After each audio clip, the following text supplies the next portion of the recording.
안녕하세요. 정은수입니다. 오늘은 당시 유대에 사용하던 돈에 대해서 이야기하겠습니다. 마태복음은 저자인 마태의 그 직업인 세리 때문에 달란트 비유, 머나 비유 등 다양한 돈의 비유가 많이 등장합니다. 우리가 성경을 잘 이해하기 위해서는 당시 돈의 가치와 당시 유대 문화를 정확히 알아야 이 비유를 오해 없이 이해할 수 있습니다. 예수님 시대에는 로마가 정한 시스템 속에서 살았기 때문에 로마 체제 아래에서 통용되는 화폐 단위를 크기 순서로 배열하면 다음과 같습니다.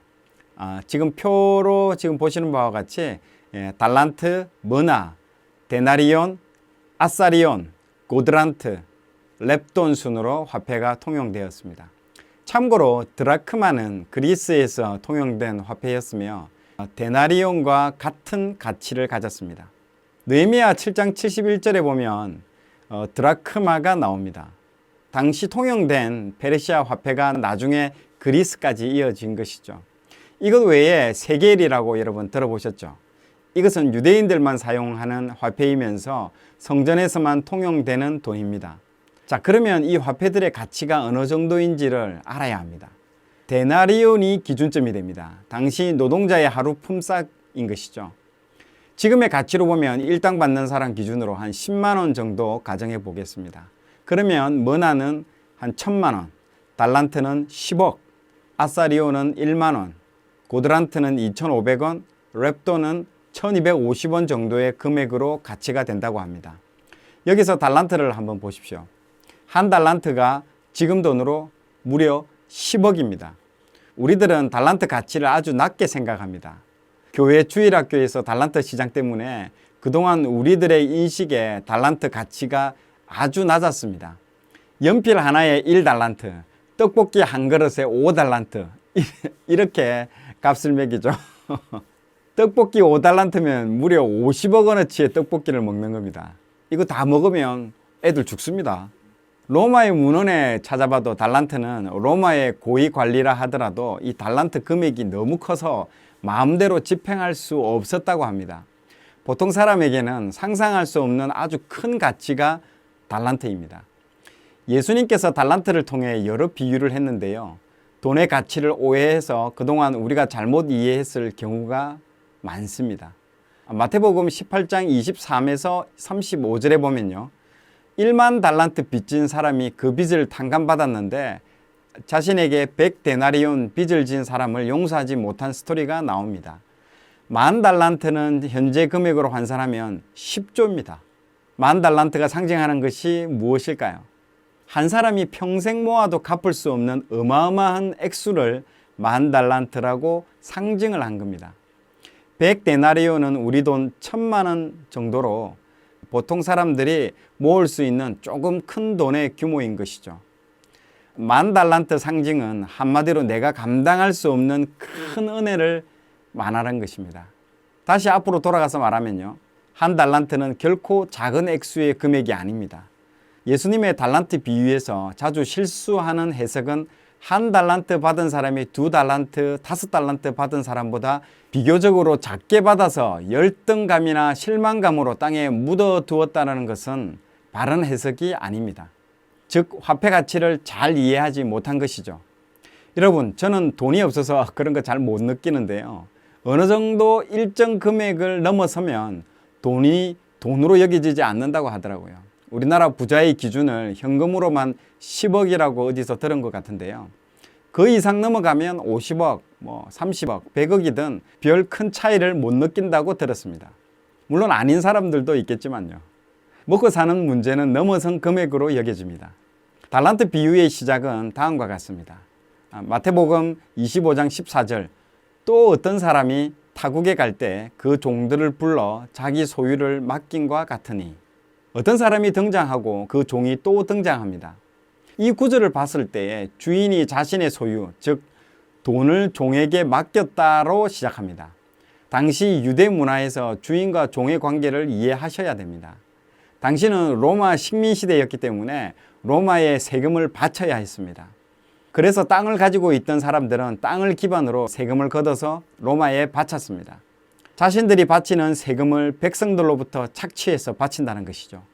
당시 한 유대인이 납부해야 할 세금을 정리하자면요, 먼저 성전세와 종교인에게 가는 종교세, 그리고 주인의 토지를 이용했다고 내는 세금, 호구조사 때 내는 인두세, 세리 마태가 걷었던 통행세와 항만세 등등 해서 한 명의 소장농이 100을 생산했을 때 세금으로 여기저기 떼이는 것이 무려 60% 정도였다고 합니다. 그러면 40이 자신의 것이 되는데요, 이것도 가뭄이나 홍수로 변수가 발생하면 이 40도 여러분 장담할 수가 없는 것입니다. 그래서 다음 해에 농사를 지어야 하기 때문에 돈을 부자들에게 빌려야 되는 악순환이 반복됩니다. 그 부자들은 가난한 사람들을 대상으로 고리대금업을 하는 것이죠. 이것을 제가 느헤미야 할 때 설명을 했습니다. 한번 참고해 보십시오. 위에 제가 올려놓겠습니다. 그런데 이런 악순환이 반복되다가 세금으로 내는 60도 낼 수 없는 상황이 되면 종의 신분이 되어버립니다. 이게 당시 보편적인 상황이었던 것이죠. 종이 싫으면 농사를 포기하고 예루살렘과 같은 도시의 노동자 품꾼으로 가기도 하고요, 아니면 광야로 가서 강도의 무리로 가담하기도 합니다. 그래서 당시에 예수님께서 달란트 비유를 말씀하셨을 때 듣고 있던 백성들이 떠올린 종들은 세금을 납부할 수 없어서 종으로 전락한 소장농으로 아마 생각했을 것입니다.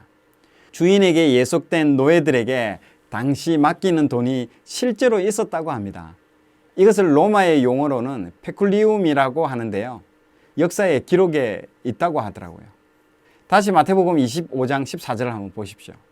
이번에는 세 번역으로 제가 한번 읽어보겠습니다. 또 하늘나라는 이런 사정과 같다. 어떤 사람이 여행을 떠나면서 자기 종들을 불러서 자기의 재산을 그들에게 맡겼다. 지금 예수님께서 이 비유를 하나님 나라를 설명하기 위해서 한다고 말씀하고 있습니다. 주인이 그들의 재능대로 돈을 나눠줬는데요, 그들이 감당할 수 있는 능력대로 돈을 줬다는 말입니다. 주인이 종에게 페쿨리움을 준 것입니다. 그런데 여기서 놀라운 것이 돈의 단위가 뭐죠? 바로 달란트입니다. 10억. 노예들에게 지금 달란트를 나눠주고 있는 이 설정을 여러분 주목해 보셔야 합니다. 이것은 어떤 의미일까요? 당시 이스라엘 백성들은 예수님의 이 비유를 들었을 때 아마 깜짝 놀랐을 것입니다. 페쿨리움은 알겠는데 여기서 돈 단위에서 깜놀했겠죠. 10억, 이게 가능한가? 생각했을 것입니다. 당시 어떤 주인도 이만큼의 돈을 맡긴 사례가 없었을 것입니다. 그리고 어떤 종도 달란트를 감당할 능력이 없었을 것입니다. 여러분, 노예는요, 자유도 그리고 소유도 없는 신분인데 각기 재능대로 10억이나 되는 달란트를 맡겼다는 설정 그 자체가 말도 안 되는 설정이라는 겁니다. 예수님은 1만 달란트 빚진 사람 비유도 그렇고요, 여기서도 그렇고 왜 이렇게 말도 안 되는 설정을 하시는 이유가 무엇일까요? 궁금하시죠? 그것은 일단 나중에 말씀드리도록 하겠습니다. 채널 고정하시고요. 어쨌든 주인이 3명의 종들에게 차등으로 지급을 합니다. 종들의 행동이 다르죠. 5달란트와 2달란트 받은 자들은 가서 장사를 하죠. 50억, 20억을 받았는데 2명의 노예가 한 행동을 보시면 즉시 가서 장사를 했다고 합니다. 여러분, 유대 사회는 상업이 발달하지 못한 사회였습니다. 두로와 시도는 엄청난 해상 무역을 했지만 유대인들은 철저히 종교 중심의 국가여서 장사나 무역을 하기가 쉽지 않은 사회였습니다. 거기 노예 신분으로 수십억의 돈을 가지고 장사를 한다는 것, 이거 쉽지 않았습니다. 그럼에도 이 2명의 종은 그렇게 했다는 것이죠. 반면에 한 명의 종은요, 땅을 파고 그 주인의 돈을 감추어 두었습니다. 여러분, 이것이 평범한 유대인들이 그에게 재산을 가졌을 때 그 재산을 유지하고 보유할 수 있는 전형적인 방법입니다. 제가 신구약 중간사에서 그 당시 유대인들이 자신의 돈을 땅에 묻어 놓은 관습이 있었다고 설명드렸습니다. 그래서 예수님이 땅속에 감춰진 보화 설명을 하셨죠. 당시 이 비유를 듣고 있던 유대인들은 이런 생각을 했을 것입니다. 5달란트와 2달란트 받은 사람은 비현실적이고 무모한 일을 했던 사람들이고 1달란트 받은 사람은 가장 현실적인 방법을 택한 사람으로 이해했을 것입니다. 즉시 가서 장사했다는 것은 자신의 우선순위와 삶의 목적이 자신에게 있는 것이 아니라 주인에게 있었다는 것을 보여주기 위한 설정인 것이죠. 땅에 묻었다는 것은 자신의 우선순위와 삶의 목적이 자기 자신에게 있었다는 것을 보여주기 위한 설정인 것이죠. 만약에 우리가 감당할 수 없는 달란트를 받은 그런 종이라면 여러분은 어떻게 행동하실 건가요? 이런 막대한 금액의 돈을 받았다면 안전하게 보관해서 주인에게 돌려주는 것이 지극히 정상적이고 이성적이고 현명한 판단이었을 것입니다. 그런데 주인이 돌아와서 결산을 할 때에 아시다시피 5달란트와 2달란트 받은 종은 칭찬을 합니다. 반면에 1달란트 받은 사람을 꾸짖습니다. 1달란트 받은 종의 말을 들어볼까요? 당신은 심지 않은 데서 거두고 해치지 않은 데서 모으는 줄을 내가 알았으므로 두려워하여 나가서 당신의 달란트를 땅에 감추어 두었나이다. 당시 주인들의 전형적인 모습들은 세금으로 착취하고 거두어 가는 모습이었습니다. 그래서 그의 종은 심지 않은 데서 거두고 뿌리지 않는 데서 모은다는 전형적인 당시 탐욕스러운 주인의 모습을 대표합니다. 그러니까 이 종은 다른 주인들도 그런 줄 알았기에 나는 가장 안정적이고 현실적인 방법을 택해서 주인에게 당신 것을 이렇게 돌려드립니다 라고 표현했던 것이죠. 그런데 그 주인이 이렇게 말하죠. 너는 내가 다른 지주들처럼 내가 이윤을 남기는 것에 관심이 있는 줄 알았느냐? 만약에 내가 진짜 이윤에 관심이 있었으면 너희들에게 맡기지 않고 다른 고리대금업자에게 돈을 맡겼을 것이라고 이야기를 합니다. 그러니까 주인의 관심사는 이윤이 아닌 것이죠. 5달란트, 2달란트 받은 사람을 칭찬하는 것은 이윤을 남겨서 칭찬하는 것이 아니라는 것이 주인의 명확한 의도인 것입니다. 당시 종교인들이나 귀족들의 마음속에 가득한 탐욕으로 종들을 보지 않는다고 지금 말하고 있는 것입니다. 그러면 다른 두 종, 5달란트와 2달란트 받은 종을 칭찬하신 진짜 의미는 그들이 벌어온 이윤이 아니라 그들이 즉시 취했던 행동을 칭찬한 것입니다. 그들은 달란트를 감당할 만한 사람도 아니고 감당할 재능도 있는 사람이 아닌데 그것을 받자마자 주인의 마음을 알고 주인을 위해서 사용하고 있다는 것입니다. 반면에 1달란트 받은 사람은 자신의 가치와 인생의 목적이 주인과 상관없이 자기 자신에게 맞춰져 있었다는 것을 이 비유는 말하고 있는 것입니다. 5달란트, 2달란트 받은 사람이 장사하다가 자신의 원금을 홀라당 날려버렸거나 장사하려고 가다가 강도에게 다 틀렸다 하더라도 주인의 관심은 이윤에 있는 것이 아니기 때문에 주인은 용서해주고 포용해주고 기뻐할 수 있었을 것입니다. 만약 주인이 이윤을 중요시했다면 주인이 종들에게는 아마 맡기지 않았을 거니까요. 1달란트 받은 사람을 악하고 게으르다고 했는데요. 원문에 보면 너의 태만한 태도가 나를 괴롭게 한다는 의미입니다. 주인이 이 종을 질책하는 이유는 나와 상관없는 모습이 나를 고통스럽게 한다라는 뉘앙스가 담겨 있기 때문입니다. 우리는 우리들이 감당할 수 없는 엄청난 은혜를 받았습니다. 이 은혜를 주시기 위해서 하나님의 아들이신 예수님이 이 땅에 오셨는데 왜 여전히 자신을 우선순위에 두고 살았는가를 유대인들에게 지금 준엄하게 묻고 계시는 본문이 바로 이 달란트 비유라는 것입니다.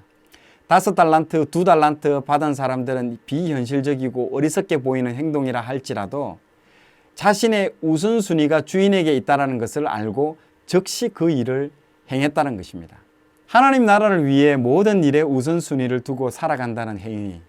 이것은 어떻게 보면 무모하고 비현실적이고 위험하게 보일 수 있다는 것을 우리에게도 말하고 있습니다. 여러분은 지금 어떤 종의 모습으로 살아가고 있습니까?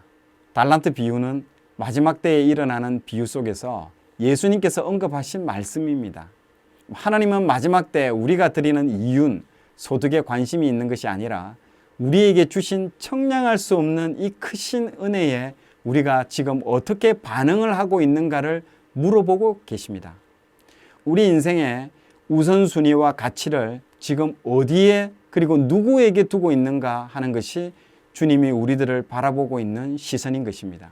마태복음의 주제는 왕으로 오신 예수님 그리고 하나님 나라라고 제가 지난 시간에 말씀을 드렸습니다. 이것은 우선순위와 누가 당신의 주인인가를 말하고 있습니다. 특히 돈과 물질에 있어서 우리는 두 주인을 섬길 수 없습니다. 마태복음 6장 24절 한 사람이 두 주인을 섬기지 못할 것이니 혹 이를 미워하고 저를 사랑하거나 혹 이를 중히 여기고 저를 경히 여김이라. 너희가 하나님과 재물을 겸하여 섬기지 못하느니라. 돈은 우리가 주님께 나아가는 데 있어서 큰 걸림돌입니다. 두 주인을 섬길 수 없습니다. 돈의 세력은 만몬이 잡고 있습니다. 마태는 평생 돈을 쫓아서 살았던 사람입니다. 그러나 주님이 자신 앞에 섰을 때 나를 따르라 그 한마디에 모든 돈을 다 버리고 즉시에 주님을 따랐습니다. 마태는 즉시 반응을 보였던 것이죠. 하나님 나라를 위해 자신의 현재 것에 뒤돌아보지 않고 따르는 그의 반응에 주목하십시오.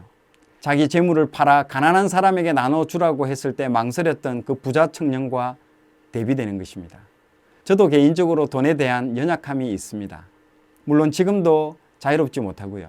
저는 어머니 유산을 받아서 그 많은 유산으로 내 욕심과 내 마음대로 쓰면서 그 어머니의 재산을 다 탕진했습니다. 다음에 시간 있을 때 이 간증을 할 날이 올 겁니다. 어머니 유산을 탕진했다는 그 죄책감으로 세상으로 달려나가 돈을 쫓으면서 평생을 살았습니다. 참 우리 주님은 저를 오래 참아주시고 기다려주셨습니다. 우리 인생의 주인은 예수님입니다. 여러분 절대 두 명의 주인을 섬길 수 없습니다. 하나님은 반드시 크게 쓰실 사람은 물질, 즉 재정의 훈련을 혹독하게 시키십니다. 제가 회사를 나온 이후 정말 시온의 대로가 열릴 것이라고 생각했지만 저는 3년간 혹독한 물질 테스트, 먹고 사는 문제에 있어서 하나님을 신뢰하는지 하나님께서 여러 가지 테스트를 하셨습니다. 그 과정을 통해서 제가 깨달은 것은 내 인생의 왕은 누구인가 였습니다. 내 안에 돈을 쫓는 마음을 내려놓고 철저히 주님이 나의 왕이심을 순종하며 묵묵히 광야의 길을 걸어갈 때 하나님께서는 그제서야 저에게 물질을 부어주셨습니다. 여러분 돈이 문제가 아니라 돈을 사랑하는 우리의 마음이 일만악의 뿌리인 것입니다. 여러분 하나님 나라를 위해서 우리 인생의 우선순위와 가치를 지금 어디에 누구에게 두고 있는지를 돌아보십시오. 주님은 마태복음을 통해서 누가 너의 왕이냐를 끊임없이 물어보고 계십니다. 우리에게 참 한량없는 이 은혜를 부어주셨는데 우리는 여전히 내 문제, 내 먹고 사는 문제에 함몰되어 있습니다. 그런 우리의 모습을 긍휼한 눈으로 지금도 바라보고 계시는 주님의 시선을 깨닫기 바랍니다. 마지막으로 이 구절을 읽어드리고 마치도록 하겠습니다. 마태복음 6장 33절 그런즉 너희는 먼저 그의 나라와 그의 의를 구하라. 그리하면 이 모든 것을 너희에게 더하시리라. 감사합니다. 안녕하세요. 하마성경입니다. 다음 세대에게 말씀을 흘려보내실 분들은 후원 부탁드립니다. 다음 세대 성경 통독 사역이 저의 사명입니다. 느헤미야가 벽돌 한 장 한 장 쌓아서 큰 성벽을 구축하듯 저도 성경을 통해 다음 세대를 성벽으로 보호하겠습니다. 세상으로 나가기 전 성경으로 무장된 인재들을 보내겠습니다. 저의 사역에 동참하시는 분들은 벽돌 한 장 올린다는 생각으로 동참 부탁드립니다. 하마성경을 사랑해주시고 애청해주시는 분들이면 구독 버튼 바로 옆에 있는 가입 버튼을 통해 멤버십 가입을 해주실 수 있습니다. 하마성경 멤버십 프로그램은 두 가지가 있으며 그 중에 하나를 선택하시면 됩니다. 앞으로 멤버십 후원자들에게는 다양한 혜택을 제공할 계획입니다. 여인의 뜰 프로그램 가입자분들이 받으실 혜택은 가입자분들이 하신 질문 중에 일부를 선택해 답변을 영상으로 만들어서 제공할 계획입니다. 그리고 정기적으로 성경 통독 프로그램에 참여하실 수 있는 혜택도 받으실 수 있습니다. 번제단 프로그램 가입자분들에게는 여인의 뜰 프로그램 혜택에 더해 추가로 제가 정기적으로 출판하는 하마성경 도서를 저자 사인과 함께 가장 우선적으로 받으실 수 있는 혜택을 드리겠습니다.